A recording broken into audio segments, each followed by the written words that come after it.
Hello everybody out there. We're going to be chatting here about the first EP. It came out about 10 years ago. We're just going to play some intro music here, a little instrumental driving these lines. And we'll get into everything soon. If you got any questions, feel free to put them in the chat right there. Excited to chat with you guys about, I guess, my old songs now. But it's pretty cool. What's going on today, everybody? This will be available for replay later, going live on a bunch of platforms right now. So the ones I'm looking at is YouTube and Facebook, if you guys are around. frankpalangistreetteam as well if you want to check out some more info and some more music out there.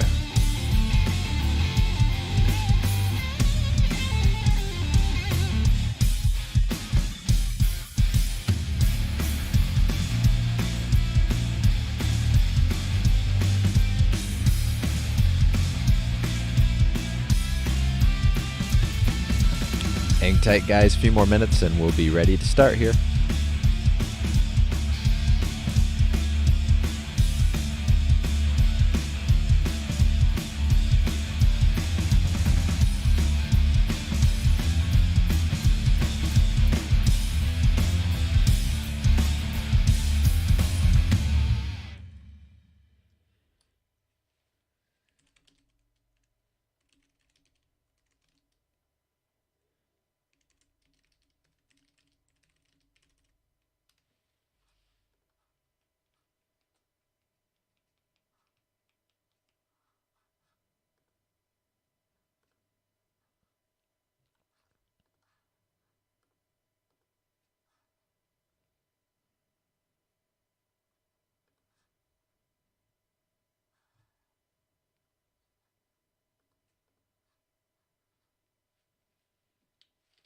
Just waiting for this to get loaded up on Facebook. If not, I'll be uploading it after here.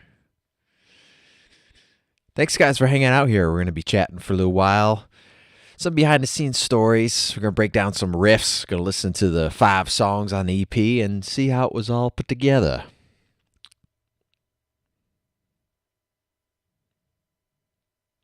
All right, I don't know what Facebook's doing, so we will keep on going.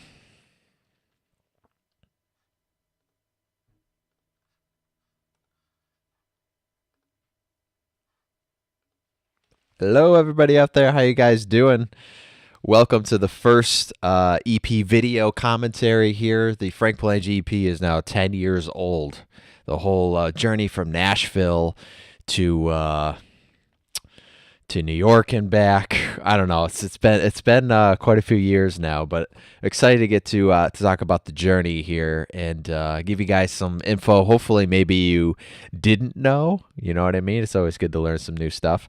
Thanks everybody out there for following and supporting here. If you're seeing this, feel free to put your comments in the YouTube chat and subscribe to my channel. And who knows, maybe I'll do some more of these. I'll do one for I Am Ready and all the way up to the new releases. Who knows? It's kind of neat. It's kind of different kind of broadcasts for me. I'm used to like interviewing people or just kind of doing radio interviews and that kind of stuff. So, and you can get your stuff at threadless.com, by the way. Got to represent there. You should be able to hear my guitar too here. I believe. All right. So, first track we're going into here is called I'm Waiting, originally written in 2006. And there's a demo CD called I'm Waiting. I have like maybe 15 copies left, only for the diehard fans out there. So that was 2007. There was that version. It was a little slower. It was probably...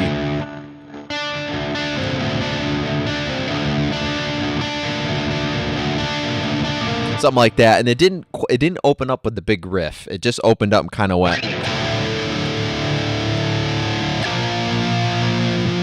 Did that a couple times, and then went into the. So there was that lower riff, and what the difference is when you hear the release song is that there's actually a higher version. So we kind of put the lower one underneath, introduced the higher version, and I remember working with Joe Pangalo from Day of Fire, and he was listening to it. He's like, what if it just came slamming right in?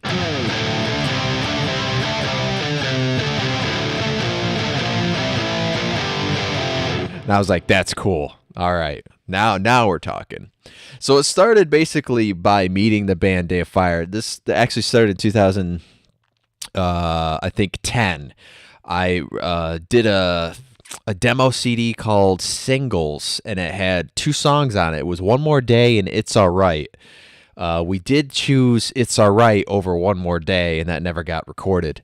And then I go, we got to do I'm Waiting. I think that's kind of like my song, and it kind of sums up the current situation. So we met the band Day of Fire. They were on tour, which was one of their last shows to ever be played as a band. So it just kind of fell in place. It was meant to be. I met the singer Josh Brown. He was in Full Devil Jacket. He was on MTV and Scream 3 soundtrack for you Scream fans out there for the new movie coming out. He was all over the place, and then decided to go to Christian rock. And I was like, they're a Grammy-nominated band. I trust, they know what they're doing. So he was talking to him, and I go, I'd really like to do something. I'm really looking to kind of go into the next step. And without me knowing it, he sent it to his producer, Rogers Masson, who was in Nashville, Tennessee. And a few days later, got a phone call from him, and basically saying, I got the CD from Josh. We like your ideas. Why don't you come down? Let's take this to the next level. So basically, that's how it started out. And we'll talk some more and break down some more riffs here. Let's listen to part of the song, and I've never did this before. I will talk over the song here. So this is an acoustic guitar. I wanted it kind of ghostly for the beginning part, a little mysterious.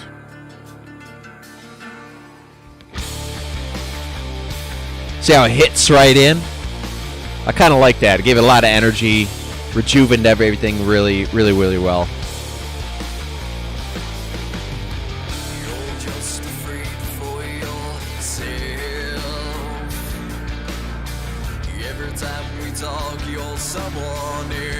If you guys got questions, feel free to put them in the chat too. So I used to be a big fan. I still am big fan of Scott Stapp and Creed, and a lot of the times, Josh Brown told me, he goes, "You got a warble in your voice." He goes, "It's kind of like a Creed, kind of like an Alice in Chains '90 thing going on." He goes, "That's cool." He goes, "Let's try to dial it back a little bit." So I tried working on it, but at the time, a lot of people kind of thought it was like a Creed song, which was cool. Because we get played on an internet radio station, and it'd be like, I think it's a new Creed song. Like some new kid named Frank. I don't know. But yeah, the structure is definitely a little different, a little more upbeat from the old ones. The whole thing of recording it in a studio, big live studio, going to Nashville. Never went to Nashville before. Never flown anywhere. So it was like one of those moments that you hear about where, oh sure, band's gonna take your CD and a producer's gonna call you and you're gonna record a real record somewhere. You know what I mean? But it was that journey. I was like, I go, this is it. I gotta put everything into it and give it a shot. And I never turned back from there. I like this cool melody line that's going on.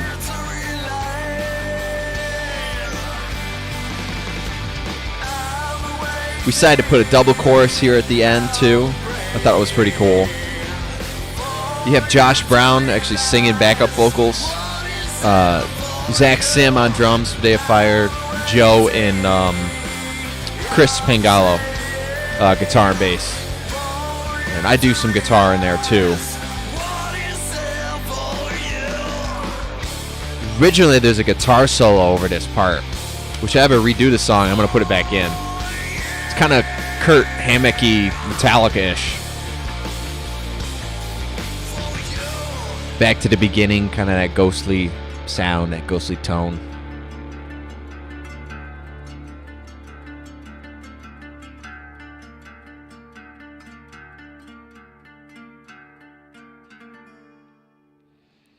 Very cool. Brings a lot of memories back. Good times. That song has always stuck with me, and it's not really going anywhere. To be honest, I've always come back to it. I'll probably redo it like 80 times by the time I'm 80. But yeah, I did like the idea of the higher guitar riff, that sort of thing.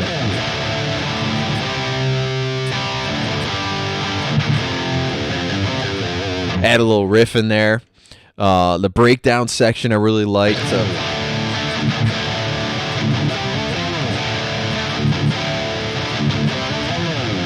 All those ideas in there. I'm trying to think of anything specific. I remember I was in like this booth, and I was separate from the band. Now this is 2010. We actually recorded this, not 11. And I think I know it came out 2011. So I was in a separate booth. It was old school. All the instruments are real. We had the band live tracking in the next room, and I was in like the vocal booth with an acoustic guitar in the other room. So we jammed it out a few times. It's kind of weird because you're not in the room, but you're there and you're feeding off the energy. I remember Joe had a Gibson something, a 60s or 70s year model. I can't remember the model. Les Paul or something like that. And then we used orange amps because that's what they had during the time. I remember Zach had like the biggest freaking hi-hat ever, and it almost sounds like a cymbal. So when he opens it up, that's how we got that big sound during the main riff when it comes in, because normally I would say the hi-hat wouldn't be as strong, but still cool.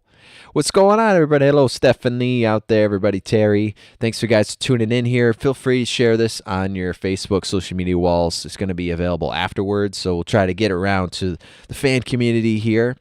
And this is probably the longest behind the scenes of me talking about this EP.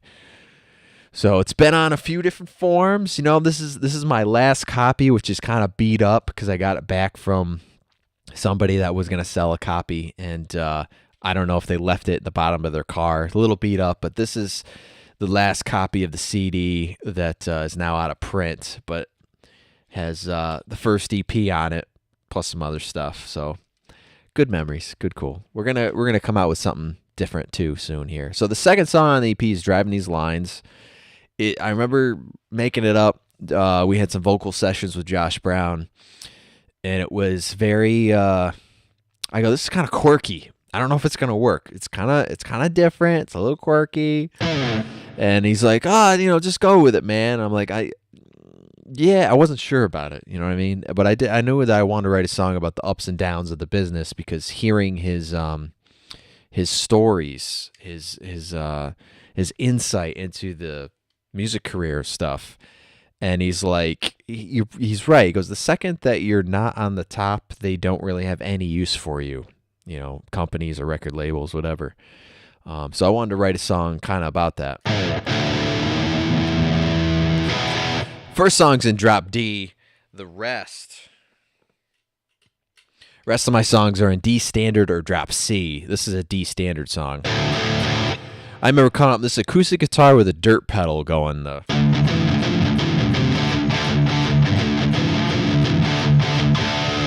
I thought it was cool. You know what I mean? I was jamming it out with one of my live drummers at the time, and he was like, "Yeah, it's cool. It's cool. It's upbeat. It's a little different."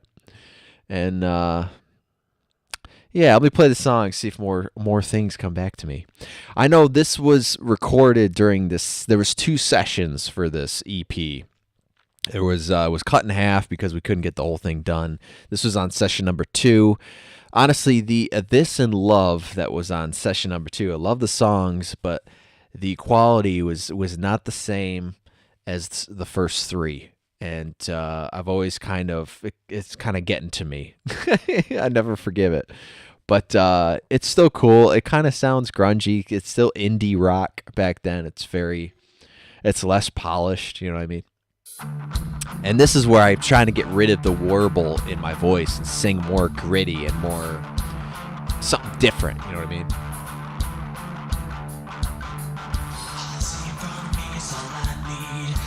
I like the idea with the drums coming in a little on the backbeat. cool. That dirt acoustic. I was very adamant at keeping the acoustic in every song, even though it was electric. It does add a cool layer.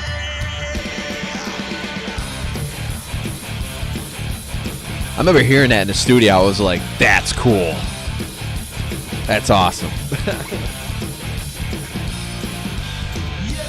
We recorded both of them in Nashville. Soundstage Studios was the first one. The second one was like a private studio somewhere.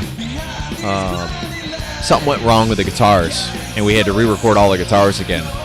So those aren't studio guitars that you're hearing. There's some doubling going on. There's a guitar going. Something simple as that. Got those 90s Offspring chords.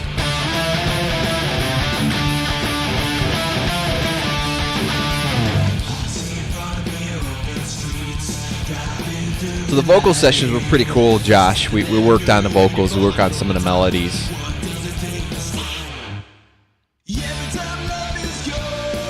We'll talk about Rogers soon here. Rogers Masson's the guy that produced it and mastered it.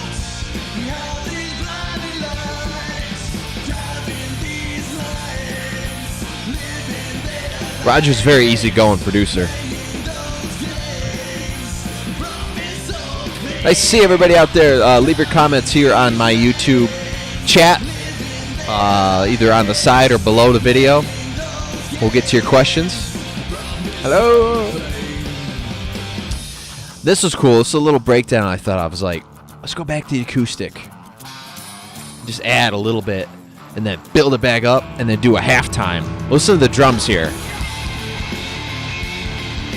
Right? Then he does this thing. It's almost a skip. That right there. I love that. It's like a skip beat. Definitely remnants of Queens of the Stone Age, classic rock stuff. Little Aerosmith. Trying to think what else. We did the vocals actually at Roger's house, I remember.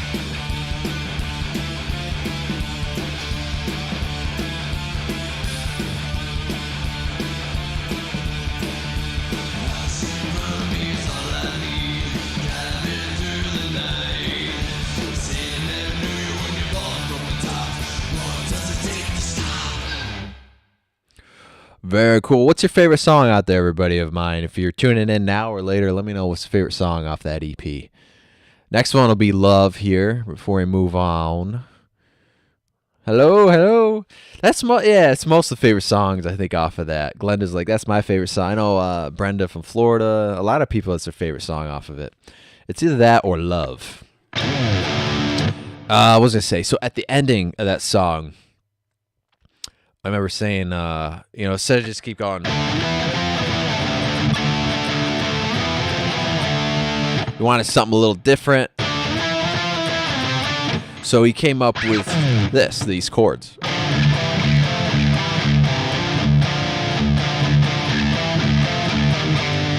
So it kind of reminds me of Megadeth, but played fast doesn't sound like it.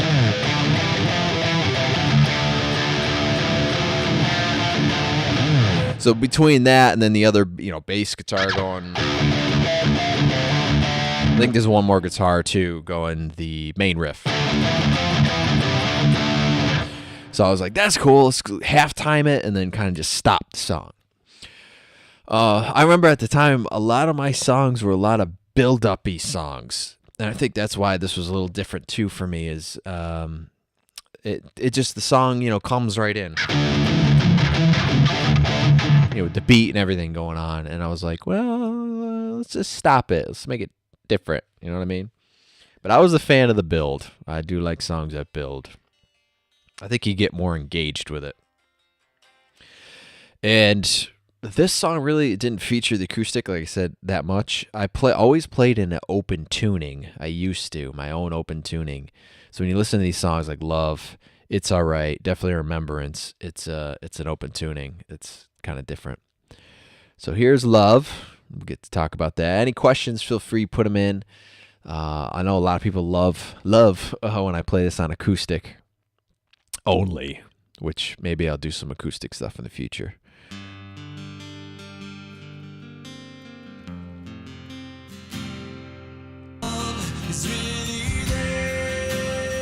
Sorry. Clicked the screen too fast. This is another D standard song, open tuning. This is about a relationship and a couple that's just not meant to be together. Based off a true story.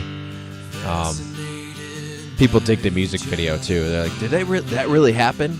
I was like, it is based off a true story, but I will never tell.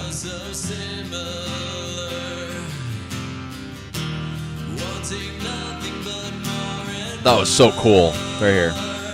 Drums come in, just kind of real melodic. I definitely picture me redoing these songs someday. Terry says that's her favorite. Definitely cool too.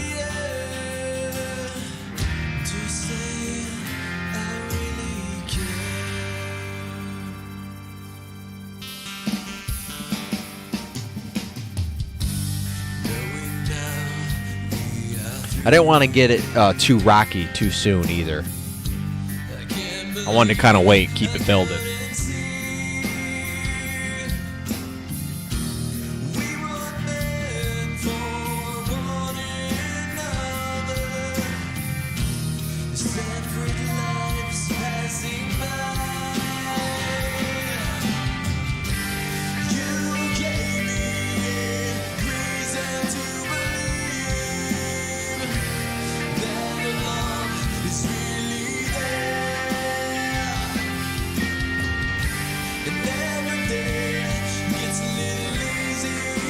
I always love that high harmony there. That's from Lauren Strange. She was in Tennessee. I think I found her on Facebook, and I'm going down here to record. I'd love to have you in the chorus.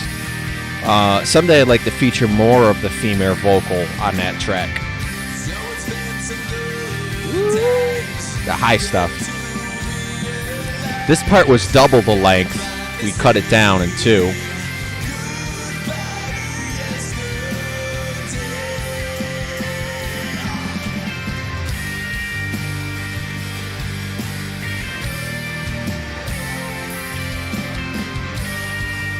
It's kind of a short song.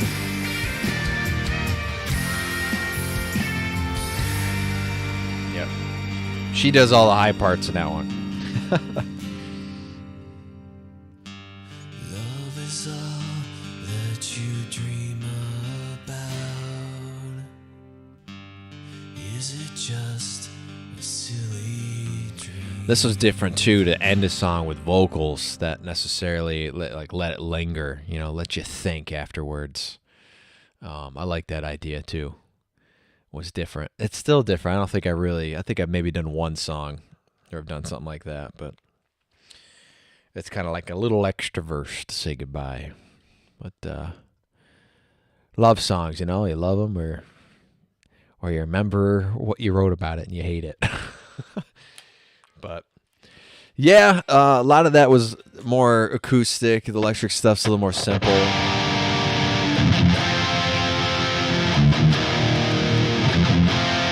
That kind of stuff.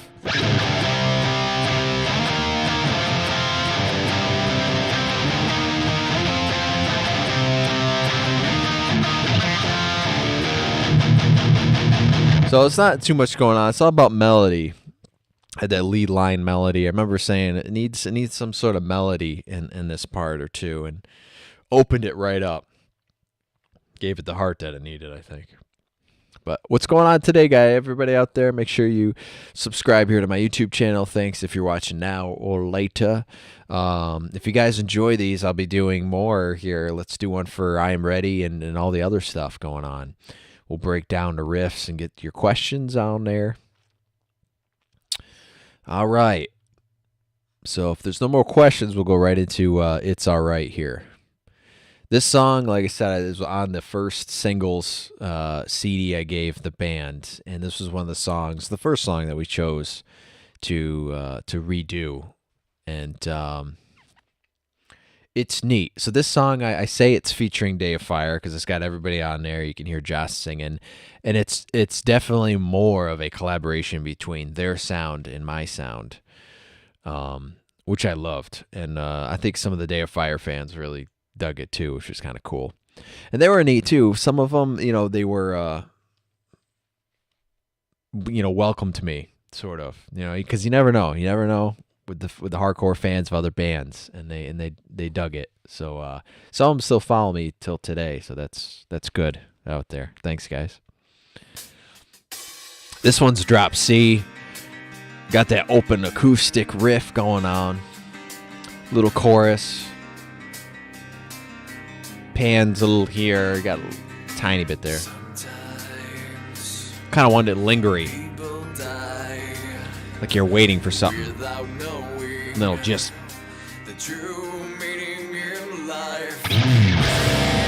hit right in, you know what I mean?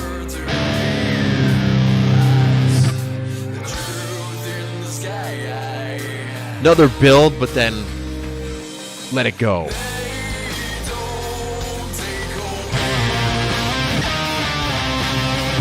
That part's actually separate from the main guitar. You don't really notice it, but I'll explain that later. Definitely more of a Creed voice. Josh.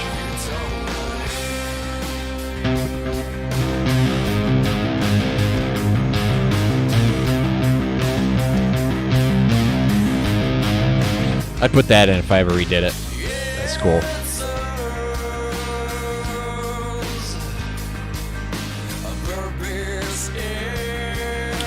It's funny, I listen to these songs, all I picture is like the studio, like hearing it in person is different than the recording, but I still kind of remember what the room sounds like and stuff. It was cool. There is a video diary series that I did from going to Nashville, playing a couple open mics, in studio footage. You guys can check that out too on my channel. You might have to dig back a little bit because it's like 10 years old now. Another cool melody line. It's kind of a reoccurring thing. Another breakdown. This riff I'd always like to start a song with.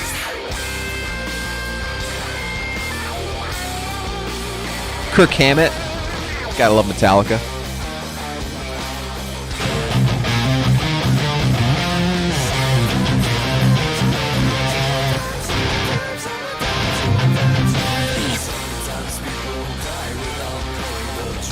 This part was really reminding me of Scott Stapp.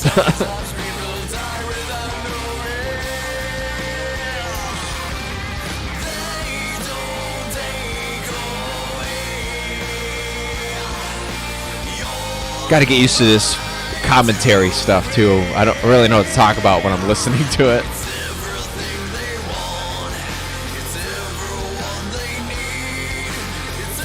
We try to keep it simple, more rhythmic oriented.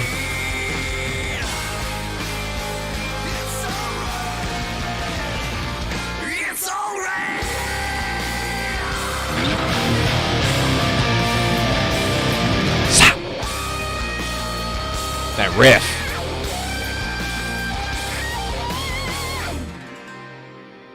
Yeah, the open guitar and kind of the ambience. I like it. I know I'm not being too specific right now, but okay.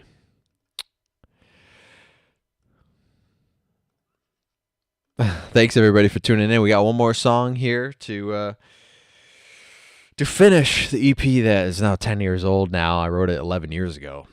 Also, I remember this is the EP. It was a gateway for me to start to open up for bands. As soon as this whole EP was done and we sent out the CDs to different radio stations, some labels, we opened up for Jesse Malin from D-Generation. We did Trapped. We did Fuel. We did some local shows as well. So it started to get me that on my toes, tried to do what do they say? Everyone's got to pay their dues, you know what I mean? And I don't know. My live band was really young. I was like 21. My live band was like 17, so that was a little hard to deal with sometimes. But we went through a couple different players too, a couple different things. But I remember one guitarist called up my producer because he didn't believe that it was real. He's like, I don't think this is real. I think Lacey's saying I was a fake. And the producer's like, no, that's real. The song's out there. Everything's good. So I thought that was, I don't know why he did that. But, hello, what's going on out there? So yeah, my favorite riff in the song is the,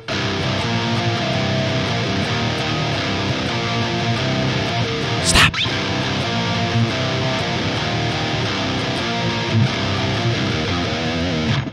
Really cool thing with that lead on top of it makes it really nice.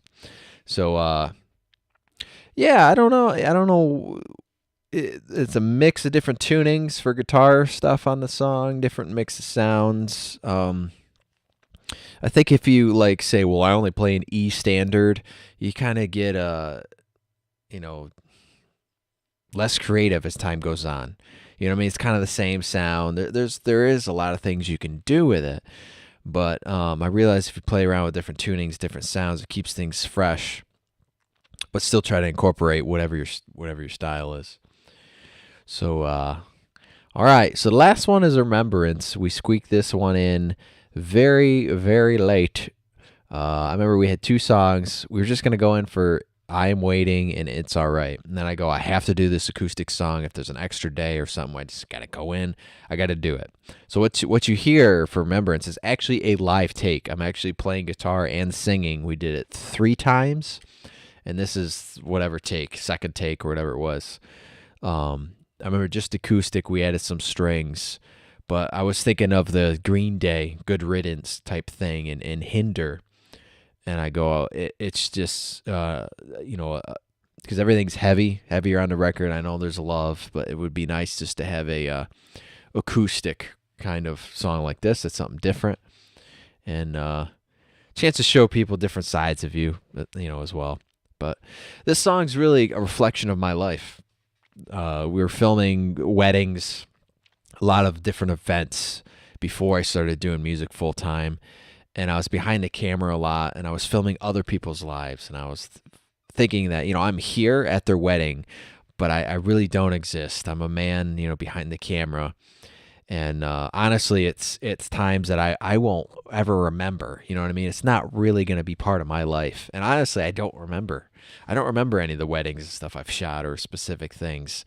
I have certain images and stuff, but it's not key points in your life. It's not stuff to remember. Some of the filming was pretty cool, but it's that thing of experiencing life through a glass, and you're just kind of there on the outskirts. So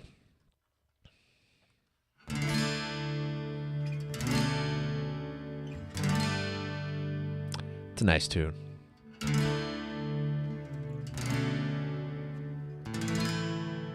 So if you guys enjoyed this behind the scenes commentary, we'll come back here. Maybe we'll do I'm Ready next, and we'll keep going with all the EPs. But questions, put them in the YouTube channel right now, and I'll get to them before the song's over. No electric guitar in this one.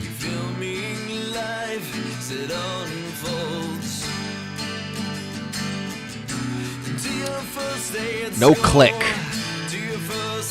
This song's pretty close to a click, but there is no click. This is a live in-studio song. Old school days.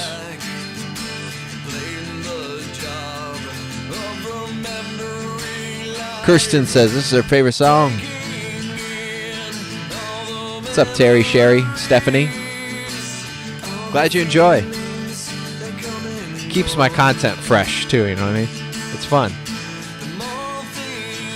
And you got to look back at stuff, you got to hopefully get some new people interested in your old stuff, and revive. Keep it alive. Keep it alive. A lot of different radio interviews locally on the internet for this EP. We did some live performances. was all introduction into the industry, whether it was good or bad. Not all of it was good. To your date at the Brown, to your king and queen, to the high school sweethearts on their wedding day. Now I just stand back, playing the job of remembering life, taking in all the memories. Remember, I always wanted the synth instruments or violins to be louder, more prominent.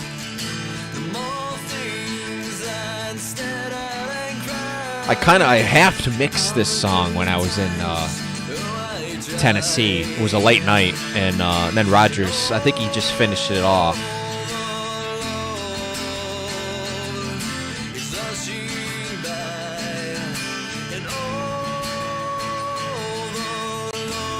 Longest song on the EP. Double choruses. I had this idea for a break part. Build it back up.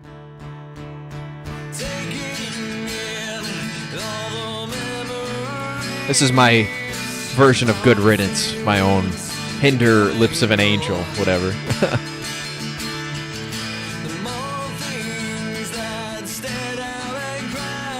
Thanks everybody out there for supporting. Make sure you follow me on the social media platforms. The new EP, number 5, 5th EP will be out January 28th. Guys, check that out. You can pre-order it Amazon today. You can pre-save it on, I believe, Spotify as well, iTunes, Apple Music.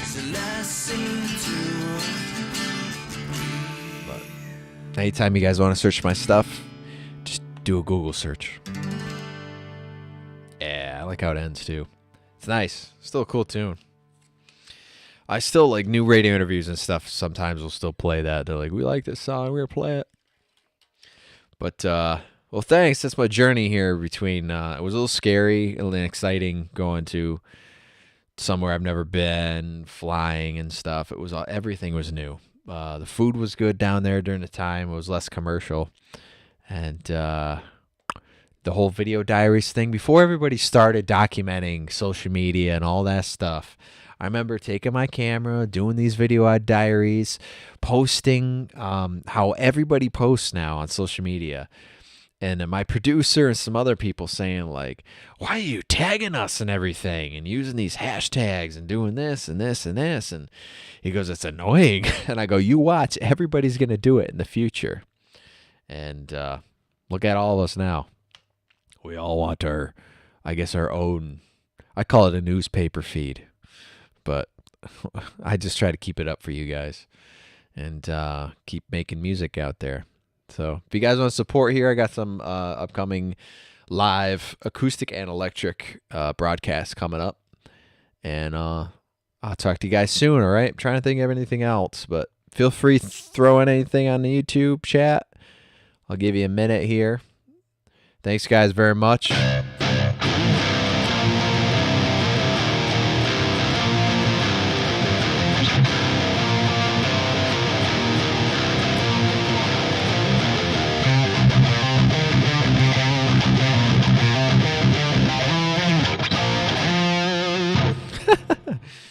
Yeah, wasn't really paying attention.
See you guys later.